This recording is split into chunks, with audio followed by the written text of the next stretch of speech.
over the past couple of weeks, I've spoken with fellow colleagues and other professionals and clients to gather together some feedback, which I hope to share with you today. There are very few issues, I feel, which garner consensus amongst client bodies, contracting authorities and professionals, contractors, subcontractors and suppliers. But one such issue is the whole area of public procurement. I can unequivocally say that most agree that the system is deficient and it must be improved. Unfortunately, whilst we may agree that the system is wanting, we could not all agree on how best to fix it.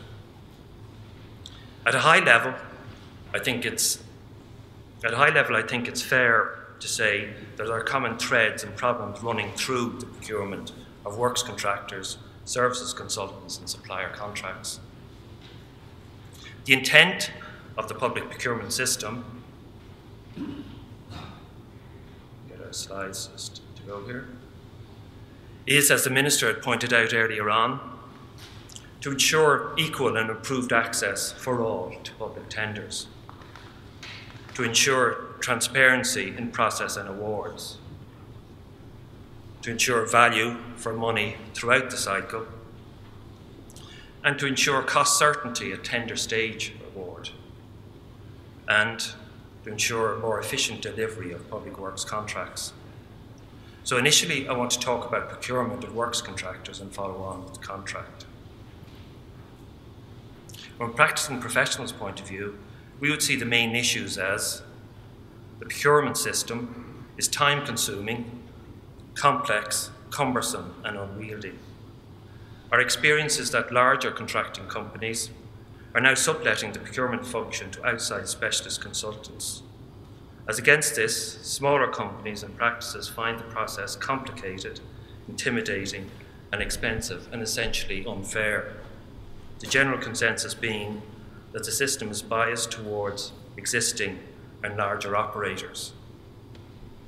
Applicants have significant difficulty with the whole area of declarations and self-certification and the number of forms involved, continuously checking and cross-checking or not checking at all.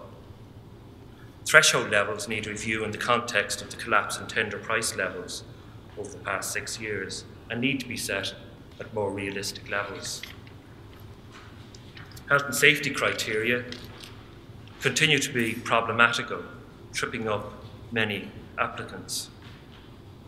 Insurance levels are often contradictory, with contracting authorities very often confusing EL, PL with PI, and thereby excluding many applicants.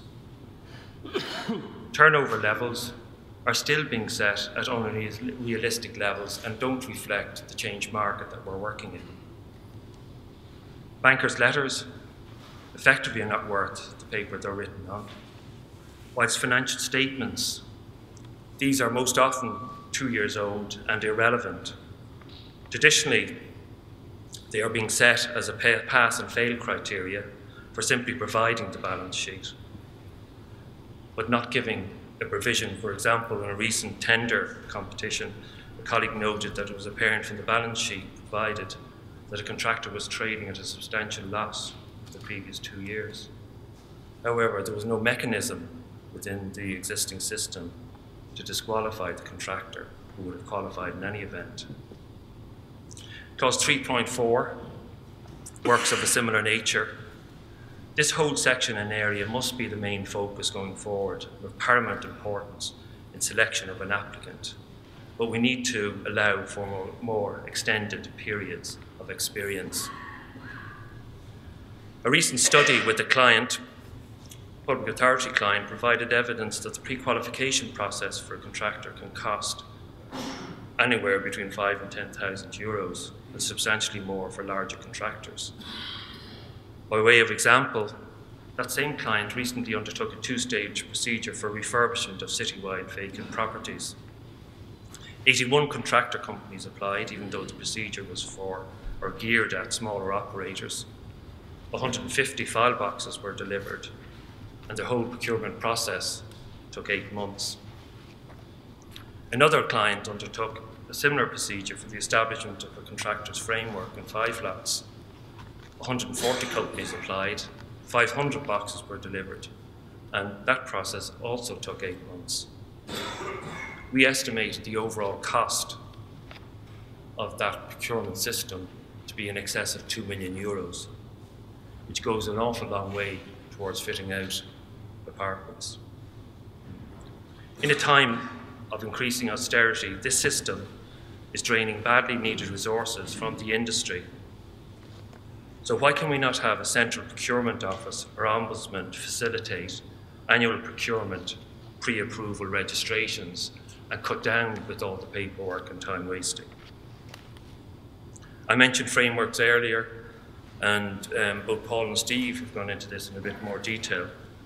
Our experience is that contracting authorities have rushed to implement frameworks as an expedient to speed up the whole procurement process. Recent feedback outlines cases of frameworks where half the original entrants have become insolvent or pursued other more profitable areas, thereby leaving contracting authorities with poor tender returns, if any. Other comments noted frameworks in place for periods extending or exceeding their commercial viability, and which can become very easily mini-monopolies. Whilst the government will argue that Circular 1010 was introduced to ameliorate examples of the above, at best I think it could be viewed that it is met with very limited success. The contradiction of 1010 is that it is often mistakenly used to accelerate public procurement timeframes, but at the extra cost of procuring, in many instances, an inexperienced contractor at an uneconomic price. The complexity of the system has resulted in many authorities moving down a tender list to the 5th and beyond tender to find a tender that is compliant. And anecdotally, fatigue often sets in, and a tender can be selected that does not strictly meet all of the qualifying criteria. The upshot of the present procurement system is that the process is becoming more litigious, with lawyers becoming involved at all stages. Other feedback noted that debriefings, where available, are often too non-informative or repetitious, and also the competencies of pre-qualification panels are being questioned, and the relevance of qualifying criteria being queried. What is of particular concern is the lack of resources and experienced personnel in many contracting authorities across the country to implement and monitor a successful procurement campaign. Many in public authorities will also relate the reluctance of available staff to participate in construction-related procurement due to the highly litigious nature of the process. This lack of resources and reallocation of staff means that there's a lack of feedback and lessons learned, which could assist in addressing some of the apparent shortfalls in the system, and which could provide applicants with meaningful, comprehensive information to assist with new submissions. Another issue is the whole area of reprocurement of a completion contractor, arising from the unfortunate insolvency of the original contractor. How many of us have sat for months in disbelief, watching half-finished schools, public authority housing, health centres and hospitals deteriorate because our legal colleagues advise us that the projects need to be retendered in line with their interpretation of public procurement procedures, despite the fact that the monies had already been subjected to public procurement and any additional funds would be funded by a bondsman. Where is the value for money and common sense in that approach? The outcome is that half the bondsmen have closed down for business and left the market, thereby reducing capacity in the market and creating other problems. The intense spotlight on costs, as outlined above, and the inflexibility of the procurement system has also contributed to the prevalence of below-cost tendering, which Steve has discussed in more detail earlier on. The pitching of price criteria above experience and quality has had consequential damaging effects right across the industry. As a member of the Society of Chartered Surveyors Ireland, we have also argued that the focus of all procurement must be primarily quality and not price. So in essence, the system needs overhauling. This brings me to Pillar 1 of the Capital Works Management Framework, the public works contracts. We're all aware that these contracts were introduced into a very different market at a very different time. As we heard earlier, output was heading towards 40 billion, order books were full and expanding, tender price inflation was in the order of 7.5% per annum, and we had full employment. How times have changed. In this context, I believe that the contracts need revisiting to reflect the current market and the needs of client bodies and other stakeholders. And at this point, I want to briefly refer back to a study we in the Society commissioned back in 2006-2007, where we carried out a national survey of public contracting authorities on the use of the GDLA. The sample size was 130 projects, and participating bodies included HSE, OPW, DCC, and other local authorities and departments across the country. The results showed that from budget to final account, the average financial outturn was within 3 to 4% of the budget, and this included the price variation clause. This was contrary to the general public perception that all construction projects ran wildly over budget. This was not the case. In summary, I would argue that the existing contracts worked. However, the new forms were introduced, and this is the feedback we've garnered from our members and colleagues. Firstly,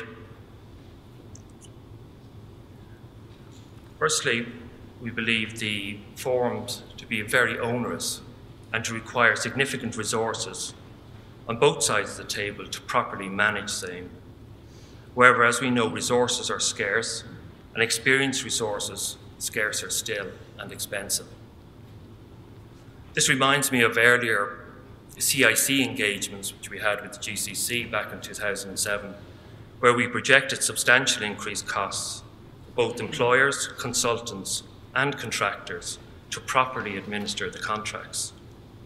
The GCC accepted this and projected increased costs of 15% across the board, arising from the increased cost of administering the contract, but also to reflect the buyout of PVC, programme contingencies, and contractor risk.